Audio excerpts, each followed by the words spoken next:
This is JCU Conversations, a podcast show from James Cook University, Singapore. Tune in as we ask experts in the industry more about their lives and their approach to success. Subscribe on Apple Podcasts, Spotify, or wherever you get your podcasts. Let's listen to today's episode. Hi, I'm Andrew Chu, Chief Commercial Officer at James Cook University in Singapore, and your host for this episode of JCU Conversations. Our guest today is His Excellency Allaster Cox. Allaster is the Australian High Commissioner to Singapore. Prior to this, he was the First Assistant Secretary, Strategy and Development in the Office of Southeast Asia, following his posting to Jakarta as Deputy Head of Mission from 2017 to 2021. This posting to Jakarta was his second posting there. Allaster has had a long career in foreign affairs and trade, working mainly on Southeast Asia, including in Canberra as Division Head for Southeast Asia from 2013 to 2017, and overseas as Ambassador to Vietnam from 2008 to 2012, and Brunei Darussalam from 2001 to 2003. He was also Deputy High Commissioner in Kuala Lumpur. I'm pleased to add that Allaster is also a patron of the Advisory Board to James Cook University in Singapore. Welcome, Allaster, and thank you for joining us today. Thanks very much, Andrew. Thank you very much, Allaster. So let's start off by maybe if you could tell us a bit more about your role as the Australian High Commissioner to Singapore, and what does a typical day look like for you? Right. Well, a High Commissioner or Ambassador is effectively basically the head of the Australian government, or any ambassador is the head of their government's representation in a foreign country. So my role is basically to represent the Australian government in Singapore and to lead the team of a range of government officials and others who work at the Australian Embassy, the Australian High Commission here in Singapore, to represent Australian interests with the Singapore government and with business and the wider community, a whole range of interests we have, international business as well, and international partners and other partners here in Singapore. So it's very much a leadership role, a role to provide leadership and management of a diverse team of people, some of whom come from the Australian Foreign Affairs Department, Foreign Affairs and Trade Department, but others come from other agencies as well, and to sort of shape them into a team to represent and advance our very significant Australian interests here in Singapore. A typical day for me involves a range of what you might expect from the above. Engagement with Singapore government officials, meetings and visits, Singapore politicians and government leaders, outreach and meetings with business, internal meetings which provide leadership and shaping to our own agenda in the mission and work with my colleagues inside the mission. I spend some of the day reading material that comes from Canberra and working on, sort of answering questions that come my way, or inputs that sort my way from Canberra or from our other embassies and missions around the world. So it's a very diverse day each day of quite a bit of external facing representational work, advocacy of Australia's positions, and leadership and management within the mission. So what influenced you to step into this world of international relations? Well, I've always been interested since I was a child. I think my grandparents, my mother's parents, were enormous travellers, and that always interests me. I can early remember when I was a very small child in the 1960s, going and seeing them off on an ocean liner, and they sailed to the United Kingdom. And you didn't go on cruises in those days. You actually sailed on. You could fly, but they went on a ship, I remember. And I was always very intrigued by the international world from childhood. And I still remember that those grandparents gave me my first, or I've only ever had one, subscription to National Geographic magazine in 1970. and I've been a subscriber to National Geographic magazine since 1971.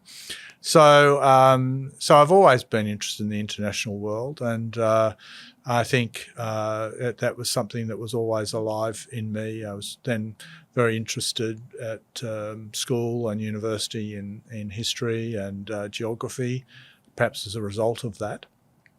And it's always been an enormous interest of mine. And when I came to study, I studied economics and law at Sydney University. I was had become very interested in other things too, like the oil. I was very interested in the oil industry and some aspects of that, and oil and gas and things. So initially, I worked for Shell. But then, circumstances and opportunities arose where I had an opportunity then to apply for the Department of Foreign Affairs. So I left Shell Corporation in Shell Australia, and I joined Foreign Affairs in 1987. Yeah, great. So as someone who's been deeply involved in shaping Australia's relationships in ASEAN and beyond, what cultural exchange or collaboration project between Australia and Singapore are you most excited about? Because there are quite a few projects happening. Yes, yeah. No, well, I've been very excited about a number of things that have happened in our bilateral relationship with Singapore for a number of years. When I was, you mentioned I was division head of Southeast Asia back in the teens when I'd come back from Vietnam, when I came back from Hanoi. And then we forged the first phase of our ambitious, comprehensive strategic partnership with Singapore, which is now nearing its end of its first decade in 2025. And there we forged this Singapore-Australia arts group. Was one of the initiatives that was created, a collaboration between Rosa Daniel from the Ministry of Culture and Community and Youth, and Matt Trinker, who has been the head of the National Museum of Australia, to sort of forge cultural relations between Australia and Singapore. And I think we've seen that one of the most gratifying things to see as I've come back now engaging actively on the Singapore relationship again is how much that relationship, cultural relationship, is now organic. We see a lot of collaboration between Australian and Singaporean arts and cultural practitioners without a lot of government involvement now. You don't need the government involved. And I think the arts group sort of gave that quite a push along, created a stronger ecosystem of participants. And now, I go around Singapore every other month, and there's an Australian-Singapore collaboration of some kind in the arts world. So I think it's that use of government leverage to create partnerships where there's a Singapore component and an Australian component working together. I'm a great believer not in cultural diplomacy or cultural engagement that's just an Australian performance coming out and being demonstrated in Singapore and then more or less going back. I believe in real collaborations, so 50-50 partnerships. And as we look to 2025 and the 60th anniversary of our bilateral relationship with Singapore, I'm hoping to replicate that and create some new collaborations and unique partnerships in a whole range of cultural areas from, music, dance, sport, art and so forth. So that's something I'm working on now. Can you share a bit more specifics, or not yet? No, not yet. They're still all in the works because it's. I've been used the first 9 months here to make contacts and connections, and I'm hoping that in the next months those things will bear fruit as ideas, and then we can work them up for 2025. Great. So some exciting things to look forward to. I hope so. Yeah. And then throughout your career, what would you consider as some of the most challenging moments in foreign affairs and how you navigated through them? Well, I've had a number. I've been in the Department of. It's nearly 37 years that I've been in the Department of Foreign Affairs. In late January, and this year I will have joined in 1987. So it's a long time, and I think some of the most challenging times have been times of change and transition. And the biggest change and transition I can think of that I was involved in myself was, the downfall of the Suharto government and the advent of the Habibie and the whole Reformasi movement in Indonesia. And by then I'd returned from my first posting in Jakarta, and I was back in Canberra, but I was the head of the Indonesia desk at that time. And it was a time of real change, and I think there was, not entirely to me, but to a range of people, there was an enormous surprise that the Suharto regime basically sort of fell apart in that month of May 1998. And so providing policy advice to ministers and senior officials and collaborating with other arms of government on our response was really some of the most challenging. I can remember having to, get myself out of bed in Canberra in, like 4 o'clock in the morning or 3 o'clock in the morning, and then get into the office. And, we didn't have, work from home laptops and things then. Basically pulling together the day's developments and working with others to interpret those, and because it was a very fast-moving situation. I think nobody could quite believe that, the 32-year rule of Suharto was coming to an end, and in the way it did, and interpreting that and interpreting what it meant. And I think it just told me the importance of good understanding of the context. And I'd been at that stage in Indonesia already for 4 years, and I'd just returned and just earlier. And so I think good understanding of the context and the history, good powers of analysis and understanding the way things would be looked at from the Indonesian perspective, and understanding the way that the key stakeholders in Indonesia were seeing things, and then excellent communications within government and with both Indonesia and with other partners. And it was very important to work with other key stakeholders, be they in Tokyo or Washington or Singapore or neighbouring countries, to interpret that and what it meant. So I think that was really one of the most interesting challenges. I think it's in foreign affairs and trade, like anywhere else, I think it's those times of change, of transition, particularly of rapid change, that are the most interesting, because, that's when people are often surprised, put on the back foot. And if you know enough about things, you can interpret them and hopefully encourage a degree of analytical calm in the storm. So that was perhaps one of the most interesting things. And I've been in Indonesia twice, so understanding Indonesia and its developments, and obviously now we're in a time of change again with election campaign, really a major high point right now. We've just had the second presidential debate. So I think watching Indonesia is an endless source of fascination for me. So being here in Singapore is always interesting to watch neighbouring politics. Thanks so much for that, Allaster. Moving on to a slightly different topic, can you share a memorable cultural experience or tradition from one of the countries you have served in that has left a lasting impression on you? Well, there are very many. I mean, I've had so many different experiences. I certainly remember in something that was quite something I had to really understand about Vietnam, was particularly up in the highland areas, like in the Central Highlands and so forth, their great love of rice wine.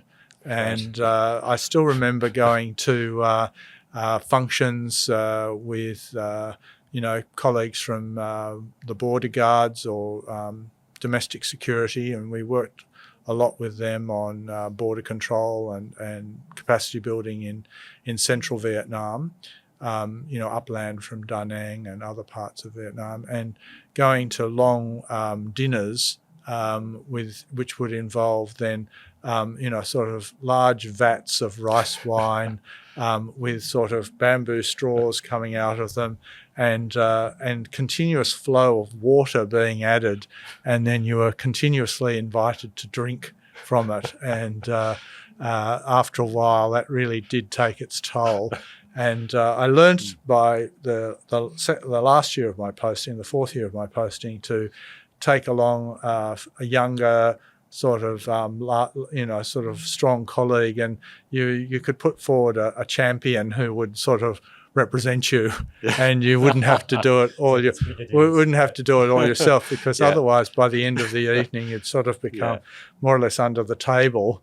But this was a good way of always breaking the ice, and I think in Vietnamese culture, it was regarded as a sort of way of having fun and just. But basically sort of reducing all of the formalities. So, which was tremendous sort of insight, because then in say Java or in Muslim Indonesia, you wouldn't experience that at all. Of course. So so I've been from being in Brunei Dar es Salaam, where elaborate court culture of going to royal weddings, and in fact there's another royal wedding on just soon, a big royal wedding in Brunei, and just seeing that elaborate court culture and being a part of that,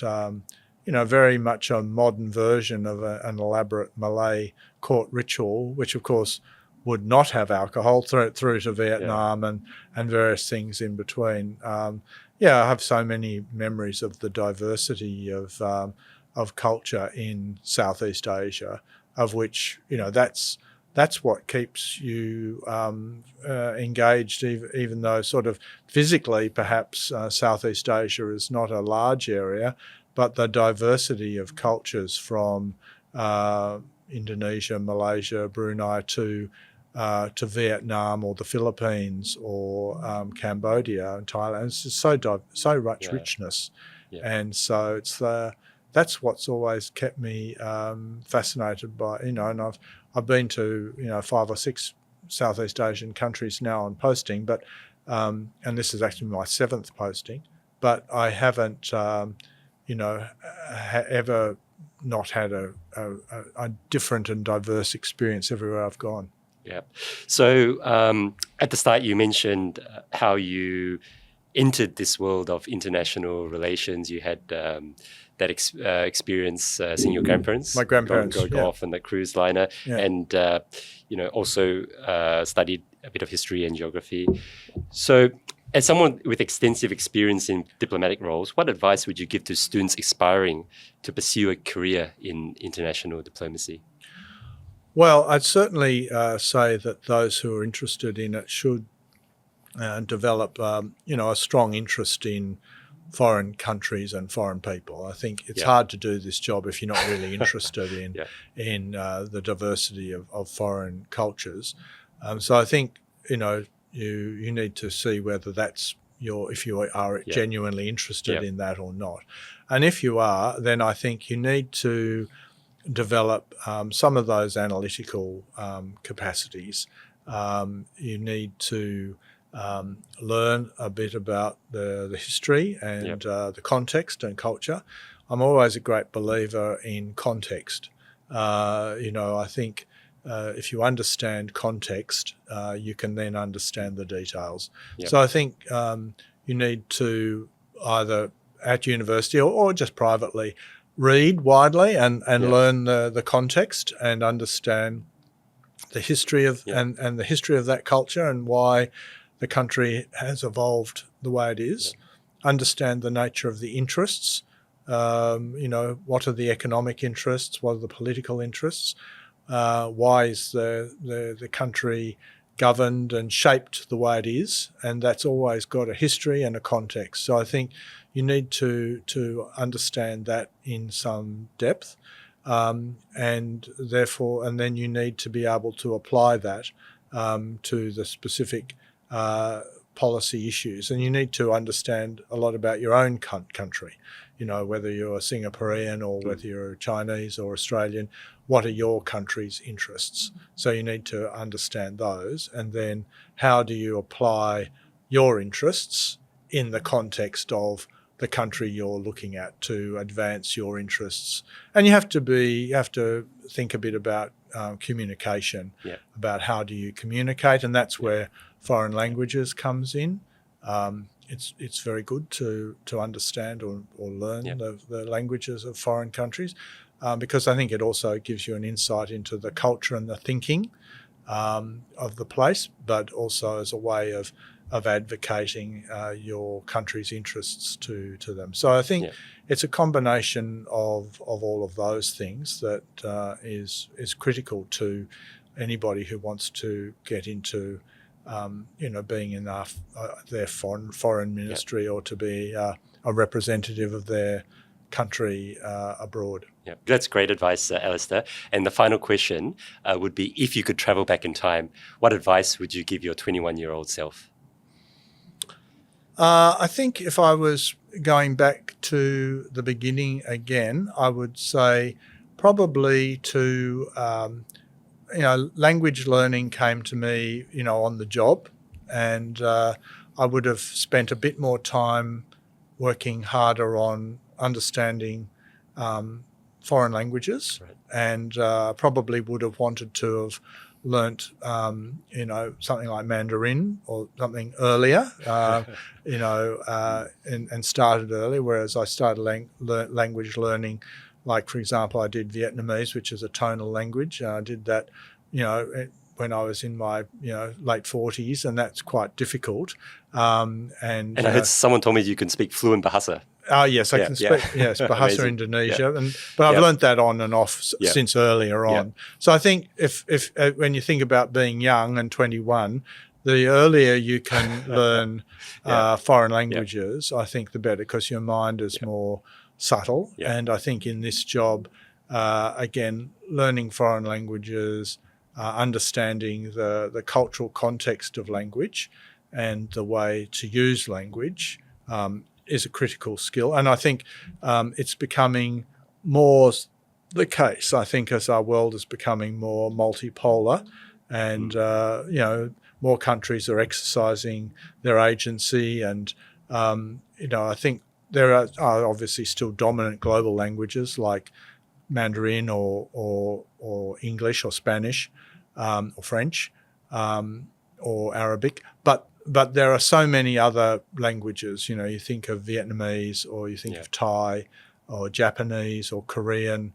so many other languages. And I think having the context of specific languages and sustaining and building those diverse languages is critical. And I think the earlier you can learn and use more languages, the better. But that's not to say that you have to learn a language to do this job. I don't want to imply that that's critical. It's not necessarily, but and you can learn on the job. It's just the earlier you learn, the more supple your mind is, and the easier it is. Yeah. Allaster, thanks so much for this discussion. I've really enjoyed the discussion. And if you don't mind sharing with our listeners where they can find you online so they can connect with you. Yes, well, I'm on LinkedIn, so you can find me on my LinkedIn account, which is my Allaster Cox. So just look me up on LinkedIn, and then we have a range of social media at the post. We're on Facebook, Instagram, and X. But I myself use LinkedIn. I think that's the most positive of the social media platforms. So yes, please feel free to connect with me or communicate or follow my postings on LinkedIn, which I use very regularly. Great. Thank you so much, Allaster. Thank you. Yeah.